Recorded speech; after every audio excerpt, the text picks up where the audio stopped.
hear ye, hear ye. Supreme Court of Florida is now in session. All who have cause to plead, draw near, give attention, you shall be heard. God save these United States, great state of Florida, and this honorable court.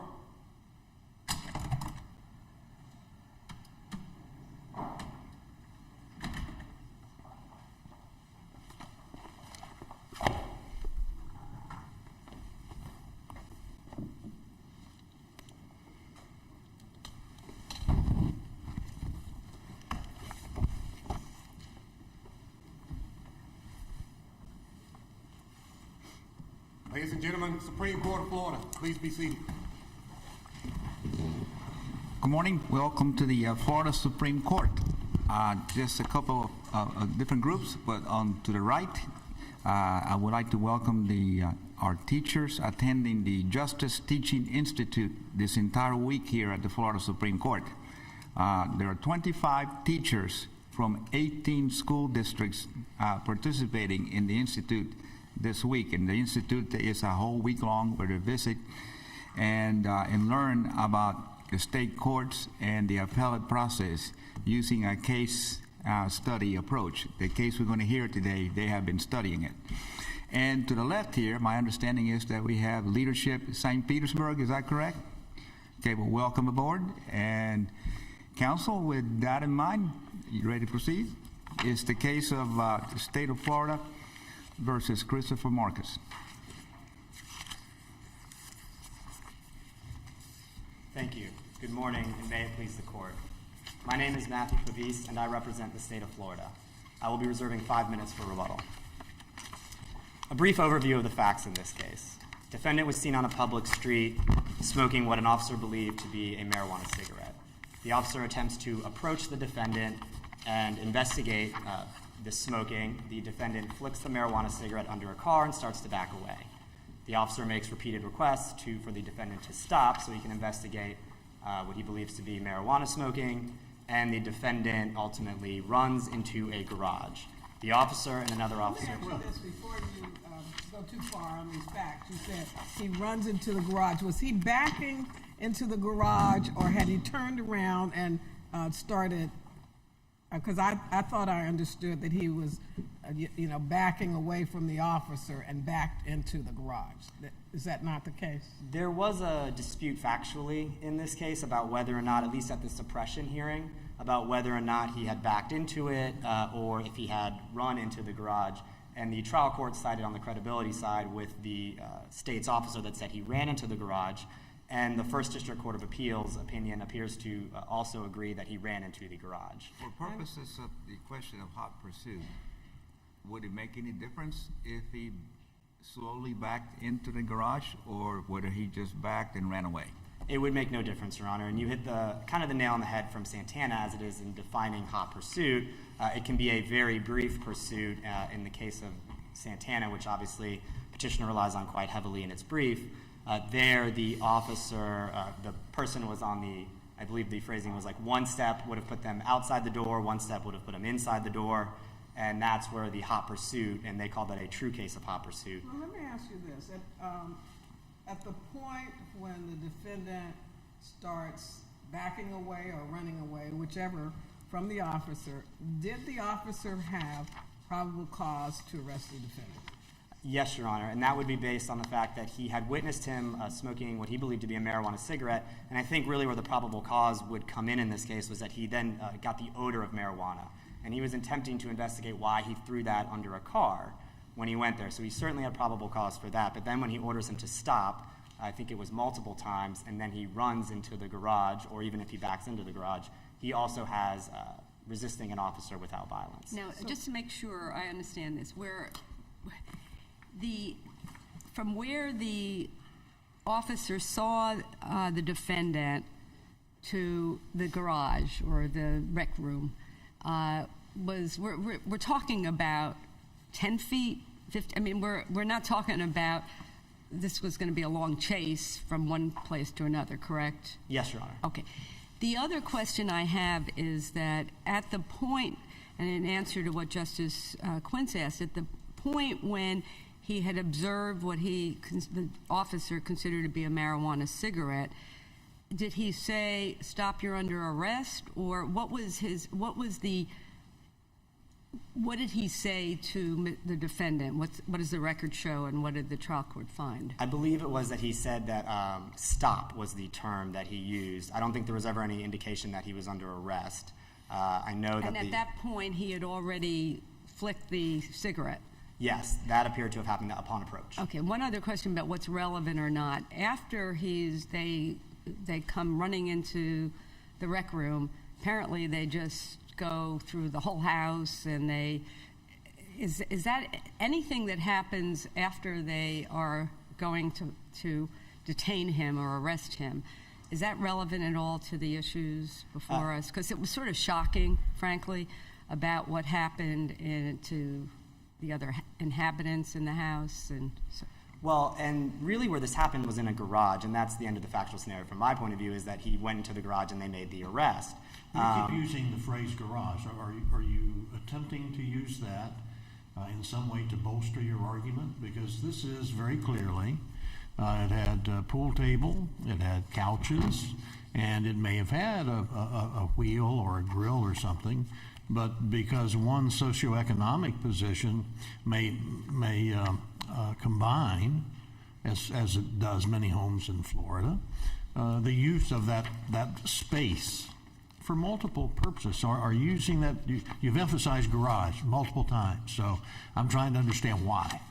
Just for painting the picture, Your Honor, I think it would make all right, no that's difference. fine. That's fine. Now, let me ask you this question. What is it about the, quote, hot pursuit that you say requires constitutionally that law officers be allowed to enter without a warrant? Because if you're using garage as a curtilage or part of the home, okay, we're entering the home. Yes. What is it about the hot pursuit in this case that constitutionally allows this to occur?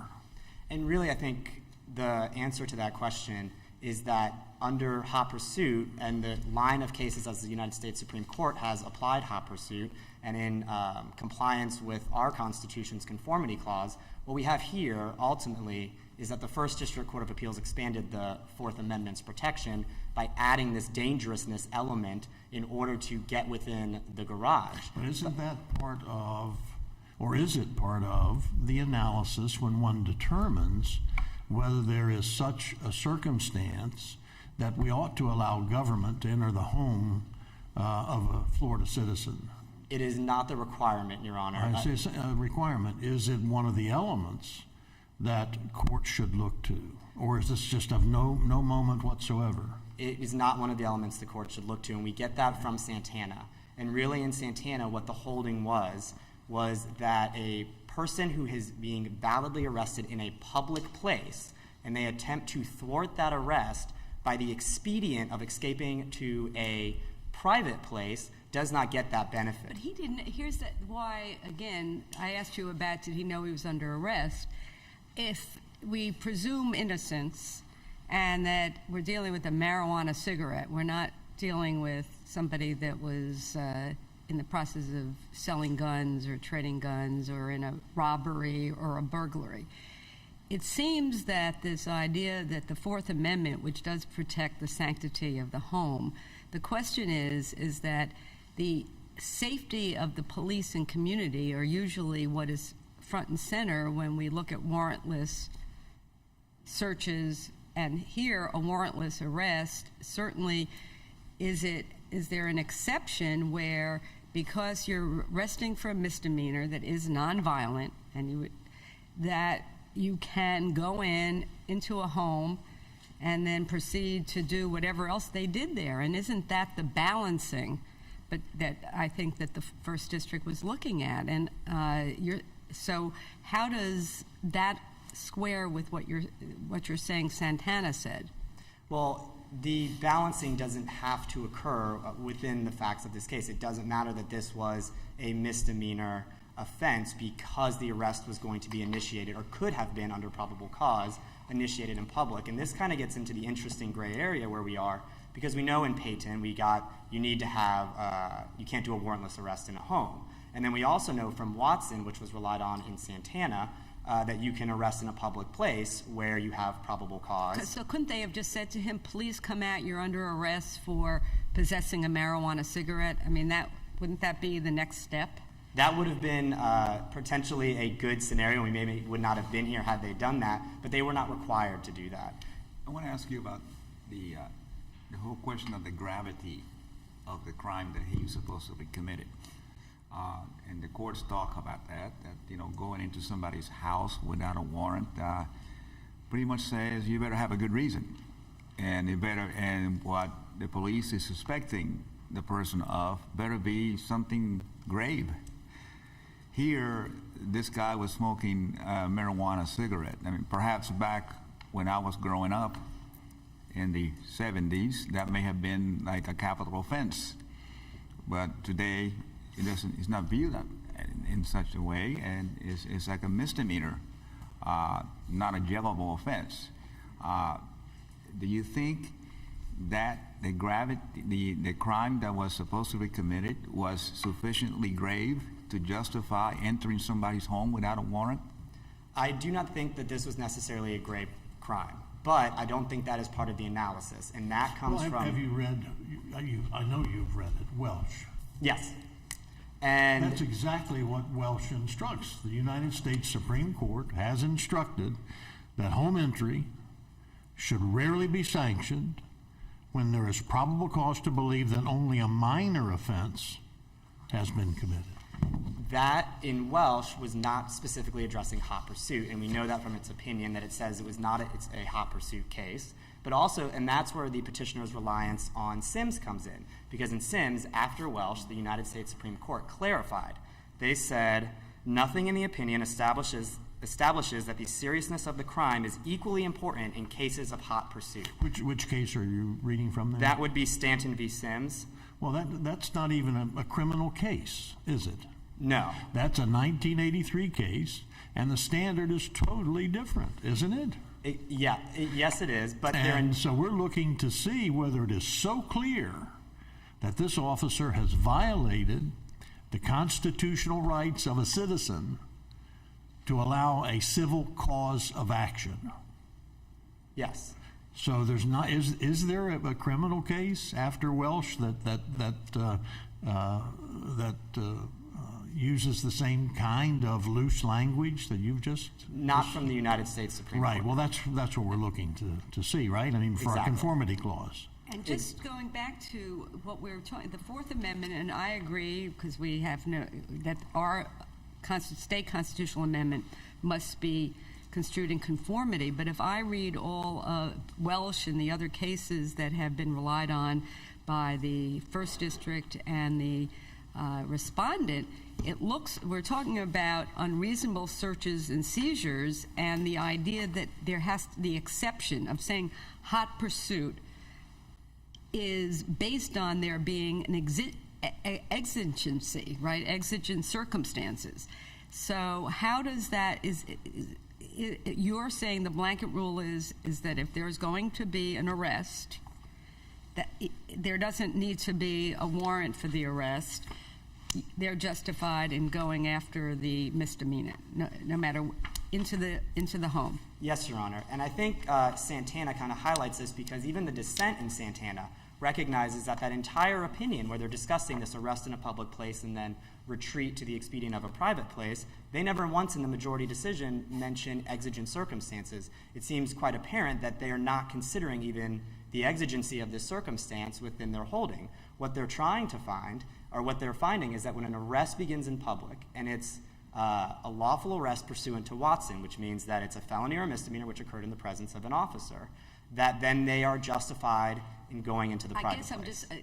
I'm smiling because I'm thinking about what we've traditionally thought of hot pursuit of a fleeing felon.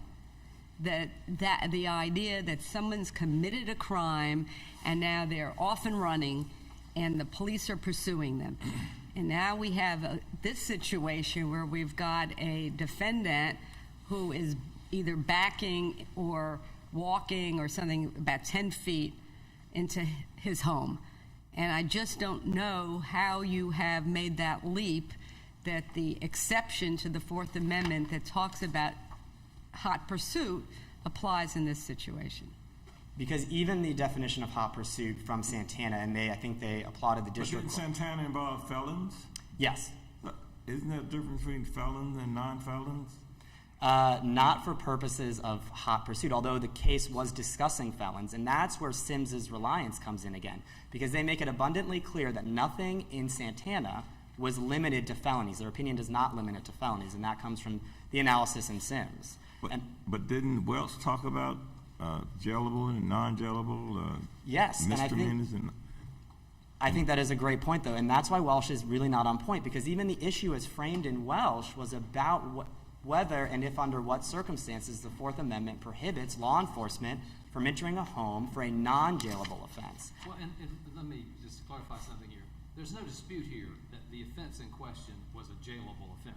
Yes, Your Honor. And so that is why Welsh, that's the main reason Welsh does not apply. It's because that was a non-jailable offense. And even their note 11, their footnote 11 said, hey, because we reached the issue that this was not hot pursuit, we don't have to determine whether or not a non-jailable offense has a categorical ban for warrantless entry into a home. And that's the big distinguishing factor with Welsh. Welsh was not about hot pursuit. It was a 30-minute delay, and it was also a non-jailable, it was a DUI, but at that time, back in the 70s, DUIs were treated potentially, at least in Wisconsin, as a civil infraction, a non-jailable one. So in Stanton, even though it was a civil case, there was a reference to the Welsh case and says that Welsh did not resolve the issue of whether or not the offense had to be jailable or not.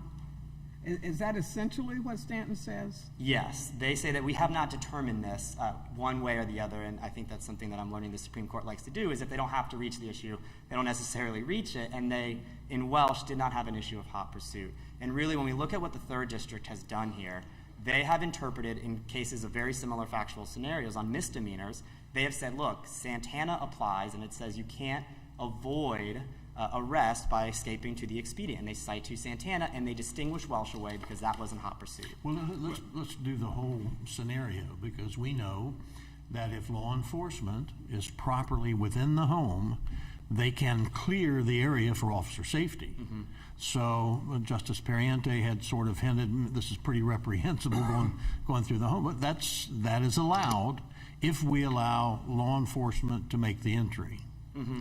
So how does that relate in balancing the interests of society and the sanctity of the home if we have, for example, he didn't have a marijuana cigarette, but he had a piece of garbage, and he threw the trash on the street. That's a violation as well.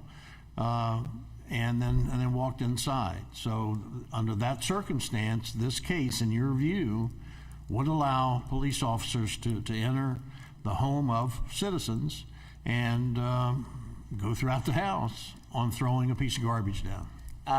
If we're assuming that that's a jailable offense, we'll agree that yes, they could go into the house, but I think society's not willing to. Are we here? I mean, the whole problem, if we're just dealing with one marijuana cigarette in this case, we're probably not here. It's because of the weapon.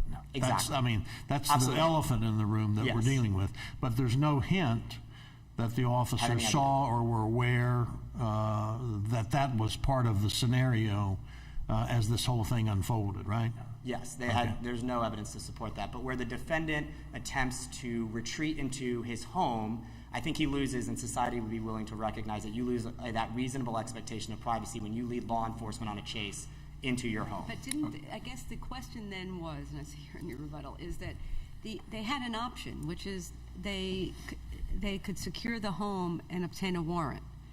And we're really just talking about exceptions to the Fourth Amendment having to be justified by the state. And for all the reasons, I think in the balancing, it seems like in this case, the state really hasn't really shown that the balance is in favor of the state's interest in securing arrests versus the defendant's. But isn't that the question, is who has the burden to prove that this was a reasonable seizure? Yes. And in a case of hot pursuit under Santana, when you retreat into your house and you're trying to avoid the public arrest, then you don't get that protection. And this is one of those narrow circumstances where you can find exigent circumstances. And I'll reserve. You're deep into your rebuttal. What I'll do is I'll give you an extra minute since we helped you. Thank you, Your along. Honor. Okay, thank you.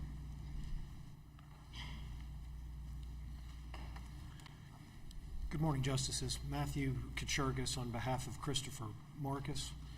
Seated at council tables, Elizabeth White, and may it please the court. I want to return to Justice Periente's question about whether there was probable cause in this instance or not, because that was never established at any level, and I submit to this court that there was not probable cause. When you look back to the record in the transcript of the suppression hearing, the officer that was involved, Prendergast, testified that he saw Mr. Markus smoking what appeared to be a cigarette, exhale, and smelled marijuana. Mr. Markus flicks the cigarette under the car in the driveway. But in the same transcript, it's also pointed out that this was a Friday or Saturday night in the city of Jacksonville Beach, and it was not uncommon to smell marijuana in the air on those evenings in that circumstance. So I would submit there was not probable cause. One, they didn't have any of the contraband in their possession, so I can't envision under any circumstances Mr. Markus being prosecuted at that point in time without having marijuana in hand, and he just smelled marijuana, which he readily admitted was common to smell in that area at that time of the evening on those dates. Did the officer, was there testimony that he actually observed your client tossed a cigarette? Yes, sir. Did the officer testify that he was able to see where the cigarette landed? No, he stated that after the events in the home occurred, he went back later and was able to recover that roach. Okay, were there any other roaches there? No. Any other cigarettes? No, All right, let me ask you this. at least not that he testified. I'm curious about the whole dynamics of this garage, Yes, sir. whatever you want to call it. For purposes of the Fourth Amendment in the argument here today, as far as having a warrantless search of a residence, does it make any difference whether it is a garage that just housed the cars and the motorcycles, or perhaps one of these deals where people convert their garage into just a family room in violation of code probably, but people do that. Does it make any difference whether it's just cars or whether you have a pool table and a television set? I don't believe it does, particularly when it's an attached garage. In our brief, we cited the case from the 11th Circuit, Coffin v. Brandow, that related to officers attempting to serve a domestic violence injunction on somebody, and they're in the garage and the garage closes. And the 11th Circuit found the fact that it was an attached garage closely associated with the home warranted Fourth Amendment protection, seeming